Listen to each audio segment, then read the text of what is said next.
रज आज तृतीय रज रे समस्त को प्रथम अभिनंदन जनाऊँगी।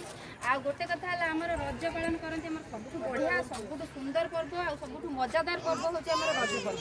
तो रज पर्व में आमर जमी कौन कहते पर्व माने भारतर संस्कृति इतिहास मन पर्व पालन करते किंतु रज पर्व में आम छोट पिला बेसी मजा सबुठ मजादार कहीं पाठ पढ़ार माहौलटा न था पूरा स्वतंत्र खुशी बासी मजा मौज मजलिस करती पिठा खाती आते सुंदर मजा ही करती। तो से जो मजाटा आज आम बेसी मजादार हो गला तृतीय रज आ तृतीय रज रे आमर जो बंधु मिलनटी होता मु भावुची आमर यहाँ बहुत माने स्मृति एक प्रकार आमर स्मृति होगी ही रही। तो मु धन्यवाद जनाऊँगी मोर सांग मानू जो मैंने कि एथिरे मुख्य भूमिका कौन कर आमर जो ऑर्गेनाइज कर मु अशेष अशेष धन्यवाद जनाऊँगी। आ मु आशा करुच्ची एमती प्रति वर्ष आमर रज पर्व हो कि कौन पर्वपर्वाणी रे हो आमर ये बंधु मिलन पर्वटी प्रत्येक वर्ष पालन करा जाए।